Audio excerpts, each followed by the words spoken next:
Amerika naghahanda ng isang malaking pasabog laban sa Iran. Ano kaya yun? Iran aatake na din sa Israel ng todo. At lahat ng yan ay aalamin natin sa JP Amazing Stories. Patuloy na umiinit ang sitwasyon sa pagitan ng United States at Iran. Sa report, sinabi na naghahanda ang Washington ng panibagong malaking pressure campaign laban sa Tehran, particular laban sa Iranian Revolutionary Guard Corps o IRGC. Hindi lamang military operations ang pinag-uusapan dito. Kasama rin sa strategy ng Amerika ang economic sanctions, pagharang sa oil revenues at pagpigil sa Iran na makakuha ng perang magagamit nito sa pagpapatuloy ng military operations. Kasabay nito, nananatiling malabo kung magkakaroon pa ng panibagong negotiation sa pagitan ng dalawang bansa. Ayon kay Iranian Foreign Minister Abbas Araghchi, wala pang desisyon ng Tehran na bumalik sa negotiating table. Sinabi rin niya na hindi dapat ituring na simpleng extension ng ceasefire ang mga naunang diplomatic arrangements. Sa kabilang panig, patuloy naman ang matitinding pahayag ng United States. Malaking issue pa rin para sa Washington ang nuclear program ng Iran. Iginiit ng American side na hindi nila maaring payagang magkaroon ng nuclear weapon ang Tehran. Pero bukod sa nuclear issue, isa pang sentro ng tensyon ang Strait of Hormuz. Ito ang strategic waterway na nagdurugtong sa Persian Gulf sa Gulf of Oman at sa mas malawak na international shipping routes.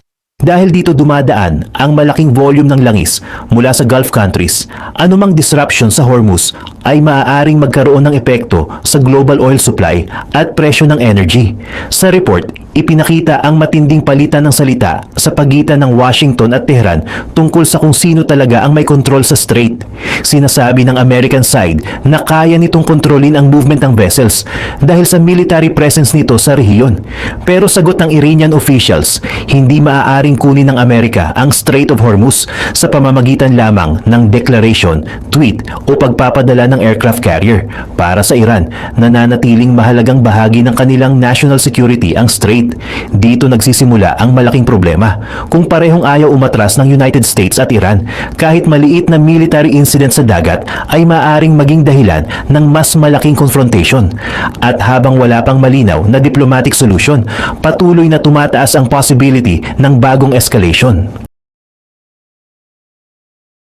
Habang nagtataas ng pressure ang dalawang panig, ang Strait of Hormuz ang nananatiling isa sa pinakaimportanteng battlefield ng conflict. Hindi kailangan ng Iran na direktang makipagsabayan sa buong American Navy para makagawa ng malaking problema. Sapat na ang constant threat ng drones, missiles at attacks sa commercial vessels upang matakot ang shipping companies at oil companies na gamitin ang ruta. Ayon sa report, isang barko na konektado sa Abu Dhabi National Oil Company o ADNOC ang inatake habang dumadaan sa Hormuz. Wala namang naiulat na nasawi sa insidente, ngunit hindi agad naging malinaw kung gaano kalaki ang damage sa barko. Sinisi ng United Arab Emirates ang Iran sa naturang pag-atake. Mahalaga ang ganitong insidente dahil hindi lang actual damage ang problema. Kapag nagkaroon ng sunod-sunod na attack sa tankers, tataas ang insurance costs ng mga barko. Maaaring magkaroon din ng delays sa deliveries at kung pipiliin ng ibang shipping companies na umiwas muna sa lugar, maaaring magkaroon ng epekto sa supply ng langis. Ibig sabihin, kahit hindi tuluyang isara ang Hormuz, sapat na ang threat upang magkaroon ng malaking economic impact. Pero habang tumataas ang military tension, may ginagawa ring diplomatic effort upang magkaroon ng controlled shipping arrangement. Ayon sa report, nagkaroon ng progress ang Iran at Oman tungkol sa isang proposed shipping map. Sa planong ito, hahatiin sa dalawang route ang traffic. Ang mga barkong papasok sa Persian Gulf ay dadaan umano sa northern route sa Iranian territorial waters. Samantala, ang mga barkong palabas naman ay dadaan sa southern route na nasa Omani waters. May plano rin para sa isang joint coordination mechanism na magmumonitor sa movement at impormasyon tungkol sa mga vessels. Sa unang tingin, magandang development ito. Pero hindi pa ito nangangahulugan na normal na muli ang shipping. Hindi pa resolve ang security arrangements, fees at political conditions. Wala ring final peace agreement sa pagitan ng mga pangunahing panig sa conflict. Kaya kahit may proposed map na para sa shipping, nananatili pa rin ang problema kung sino ang magbibigay ng security guarantee sa mga barko. At habang hindi nasusolusyonan iyon, patuloy na magiging pressure point ang Hormuz. Para sa Iran, leverage ito laban sa United States at sa Gulf countries. Para naman sa Washington, kailangang mapanatiling bukas ang strategic waterway nang hindi hinahayaan ng Tehran na gamitin ito bilang bargaining weapon. Habang may military confrontation sa dagat, mayroon ding isa pang labanang nangyayari, ang information war. Naglabas ang Iranian Revolutionary Guards ng mga larawan mula sa isang underground air defense base. Sa loob ng pasilidad, ipinakita umano ang iba't ibang military equipment at debris na sinasabing nakuha mula sa American at Israeli aircraft at unmanned systems. Kabilang sa mga ipinakita ayon sa report ang fragments na sinasabing mula sa fighter jets, drones at iba pang Western military equipment. Malinaw ang mensaheng gustong iparating ng Tehran. Gusto nilang ipakita sa sariling publiko na kahit patuloy ang attacks ng United States at Israel, kaya pa rin ng Iran na labanan at pabagsakin ang kanilang military assets. Mahalaga ang ganitong propaganda, lalo na kapag may reports ng economic problems at infrastructure damage sa loob ng bansa. Kapag ang isang government ay nahaharap sa malaking military pressure, kailangan nitong ipakitang hindi ito nawawalan ng kontrol. Kaya malaking bahagi ng modern warfare ang pagpapakita ng images ng weapons, underground facilities at di umano'y captured enemy equipment. Pero ayon sa presenters ng source, kailangan daw maging maingat sa pagtanggap sa Iranian claims dahil maaaring bahagi ito ng propaganda. May mga claims din na inilabas ang Iran tungkol sa malaking bilang ng enemy aircraft na di umano'y kanilang napabagsak. Ngunit hindi lahat ng ito ay independently verified sa report, kaya mahalagang paghiwalayin ang dalawang bagay. Una, totoo na gumagamit ang Iran ng underground military facilities bilang bahagi ng kanilang defensive strategy. Pangalawa, ang claims tungkol sa eksaktong enemy losses ay nangangailangan pa rin ng independent confirmation at hindi lamang Iran ang gumagamit ng information warfare. Ang United States at Israel ay naglalabas din ng sariling assessments tungkol sa damage na nagagawa nila sa Iranian military. Kaya sa ganitong conflict, dalawang battlefield ang kailangang bantayan. Ang physical battlefield kung saan may missiles, aircraft at warships, at ang information battlefield kung saan parehong panig ay gustong ipakitang sila ang may advantage. At habang sinusubukan ng Tehran na ipakitang malakas pa rin ito, muling lumabas ang isang lumang issue na ngayon ay nagdudulot ng panibagong diplomatic dispute, ang pagkawala ng Iranian pilots sa Qatar. Isa sa pinakakakaibang development sa report ang muling pagbuhay ng Iran sa issue ng kanilang mga nawawalang piloto. Ang insidente ay nagmula pa noong ika-2 ng March ng dalawang Iranian Su-24 aircraft ang bumagsak matapos umano silang ma-engage sa Qatari airspace. Sa unang reports ng Iran, hindi malinaw kung ano ang nangyari sa mga piloto. Pero makalipas ang ilang buwan, naglabas ang Tehran ng panibagong claim. Sinabi ng Iranian officials na buhay umano ang 3 pilots at hawak sila ng Qatar. Ayon sa Iran, hindi umano sila binibigyan ng access sa mga piloto at kailangan ng makialam ng international organizations. Pero maring itinanggi ito ng Qatar. Ayon sa Doha, lumabag sa kanilang airspace ang Iranian aircraft at hindi tumugon sa attempts na kontakin sila. Dahil dito, in-engage sila ng Qatari Defense Forces. Matapos bumagsak ang aircraft, nagsagawa umano ang Qatar ng search operation. Ang sabi ng Doha, remains lamang ng isang pilot ang kanilang na-recover at wala silang hawak na 3 buhay na Iranian pilots. Sinabi rin ng Qatar na inalok nila ang Iran ng technical briefing tungkol sa search operation. Pero ayon sa kanilang version, hindi umano tumugon ang Tehran sa offer na iyon. Kabaligtaran naman ang sinasabi ng Iran.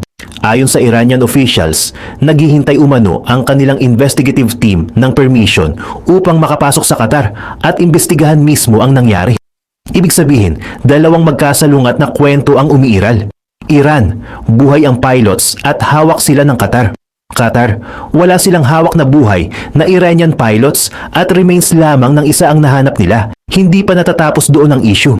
Pinalawak pa ng Tehran ang kanilang accusations at nagsalita tungkol sa ibang Iranian nationals na di umano'y konektado sa Qatar at Kuwait. Pero ayon mismo sa source, hindi pa independently verified ang mga karagdagang claims na iyon. Ang timing ng issue ay mahalaga. Ang Qatar ay isa sa mga bansang maaaring magsilbing diplomatic intermediary sa pagitan ng Iran at ibang powers. Kaya kung lalala ang diplomatic dispute ng Doha at Tehran, maaaring mabawasan ang mga available channels para sa negotiation. May isa pang possibility na binanggit sa analysis ng source. Maaaring ginagamit ng Iran ang pilots issue upang ilipat ang domestic attention mula sa economic problems patungo sa external enemy. Hindi pa mapatutunayang iyon talaga ang dahilan. Pero malinaw na ang dating military incident ay naging panibagong political at diplomatic problem. Habang nagpapatuloy ang military confrontation, may isa pang uri ng attack na maaaring mas mahirap depensahan ng Iran. Ito ang economic warfare. Ayon sa report, naghahanda ang Washington ng mas malawak na measures upang lalong i-isolate ang Iranian economy. Ang pangunahing goal ay putulin ang connection sa pagitan ng Iranian oil exports at ng perang aktwal na nagagamit ng Tehran. Dahil kahit makapagbenta ng langis ang Iran, hindi sapat iyon kung hindi nila madaling ma-access ang payment. Kaya target ngayon ang buong financial network. Kasama rito ang bank accounts, front companies, money changers, digital currency wallets at iba't ibang intermediaries na ginagamit umano upang mailipat ang Iranian funds. Malaking bahagi ng network na ito ay konektado sa China. Ayon sa report, patuloy na bumibili ng Iranian crude ang ilang independent Chinese refiners. Dahil sanctioned ang Iranian oil, ginagamit umano ang tinatawag na shadow fleet upang gawing mas mahirap subaybayan ang shipments. Maaaring patayin ng tankers ang kanilang tracking systems sa sensitive areas. Maaari ring magkaroon ng ship-to-ship transfers o komplikadong ownership arrangements. Pagkatapos maibenta ang langis, isa pang problema ang paggalaw ng pera. Ayon sa report, malaking bahagi ng transactions ay ginagawa gamit ang Chinese yuan. Pero kailangan pa rin ng Iran ng exchange houses at front companies upang makonvert ang proceeds sa forms of payment na mas madaling gamitin ng government at military. Dito gustong sumuntok ng Washington. Kung mablock ang companies na bumibili ng oil at financial institutions na tumutulong sa payment, mababawasan ang cash na pumapasok sa Tehran. At kapag bumaba ang revenues, mas magiging mahirap para sa Iran na punduhan ang military, government operations at reconstruction. Pero meron ding malaking risk sa strategy. Kapag maliliit na front companies lamang ang tinatarget, maaring manageable ang diplomatic consequences. Pero ibang usapan kapag malalaking Chinese banks o corporations ang tinamaan ng secondary sanctions. Maaaring mapilitan silang pumili sa pagitan ng pakikipag-business sa Iran at access sa American financial system. At kapag umabot doon ang pressure campaign, posible nang magkaroon ng mas malaking economic confrontation sa pagitan ng United States at China. Kaya ang strategy laban sa Iran ay kailangang balansihin. Gustong sakali ng Washington ang Tehran, pero ayaw rin nitong magkaroon ng panibagong economic war sa Beijing na magiging mas malaki pa kaysa sa original na problema. Habang ginagamit ng Tehran ang propaganda upang ipakitang kaya pa nitong lumaban, lumalabas naman ang reports tungkol sa lumalaking economic problems sa loob mismo ng Iran. Ayon sa figures na binanggit sa source, bumaba umano ng humigit kumulang 3% ang economic activity ng bansa sa loob ng nakaraang 5 buwan. Kasabay nito, patuloy na tumataas ang inflation. May mga workers din umano na hindi pa natatanggap ang kanilang June at July salaries. Isa sa pinakamalinaw na halimbawa ang nangyari sa Tabriz Machine Manufacturing Group. Ayon sa report, humigit kumulang 1,600 workers ang tumigil sa trabaho dahil sa delayed wages. Kapag ganito na ang nangyayari, ibig sabihin ang epekto ng conflict ay hindi na lamang nararamdaman ng military o government. Umaabot na ito sa ordinaryong workers at kanilang pamilya. May malaking problema rin sa government finances. Kapag kulang ang revenue, pero kailangang punduhan ang defense, reconstruction at basic public services, maaaring mapilitang umutang o magdagdag ng money supply ang government. Pero kapag sobra ang perang inilalabas habang limitado ang goods at production, mas lalong tumataas ang inflation. At kapag mataas ang inflation, mabilis bumababa ang tunay na halaga ng sweldo ng ordinaryong mamamayan. May pressure din sa oil infrastructure ng Iran. Ayon sa report, ilang oil facilities at storage areas ang tinamaan sa conflict. May reports din tungkol sa oil leaks at environmental damage sa ilang coastal areas. Malaking problema ito dahil langis ang isa sa pinakamahalagang sources ng foreign revenue ng Iran. Kung nasisira ang facilities, tankers at export routes, bumababa ang kakayahan nitong kumita. At kapag sabay na may military damage, sanctions at falling revenues, mas nagiging mahirap ang reconstruction. Pero kailangang linawin ang isang bagay. Ang source ng report ay may malinaw na anti-Iranian government position at gumagamit ng matitinding political statements tungkol sa Tehran. Kaya ang mga opinyon ng presenters ay hindi dapat ituring na neutral facts. Pero kahit alisin ang political commentary, ang central issue ay nananatili. Kung patuloy na mawawala ng access sa oil money ang Iran habang tumataas ang military at domestic expenses, mas lalaki ang economic pressure sa government. At iyon mismo ang isa sa pangunahing goals ng United States. Habang nakatutok ang United States sa Iran, patuloy naman ang Israeli military operations laban sa Hezbollah sa southern Lebanon. Ayon sa report, nagsagawa ng sunod-sunod na airstrikes ang Israel laban sa Hezbollah positions sa Ali Taher Ridge, Nabateh at iba pang bahagi ng southern Lebanon. May mga senior Hezbollah commanders ding na target. Ayon sa Israeli side na binanggit sa report, layunin ng strikes na pahinain ang command structure ng Hezbollah at pigilan ang kanilang kakayahang magsagawa ng drone at iba pang attacks laban sa Israeli forces. Pero hindi lamang commanders ang target. Isa sa pinakamahalagang bahagi ng battlefield ay ang underground tunnel system ng Hezbollah.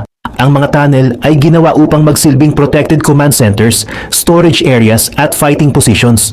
Kapag may airstrikes sa ibabaw, maaaring manatili ang fighters at weapons sa ilalim ng lupa. Kaya ang Israeli strategy ay hindi lamang basta bombahin ang entrance ng tunnel. Sinusubukan din nilang kontrolin ang paligid, pinuputol ang supply routes, binabantayan ang possible exits, at nililimitahan ang movement ng Hezbollah fighters. Kapag nagawa iyon, ang tunnel na ginawa bilang proteksyon ay maaaring maging bitag.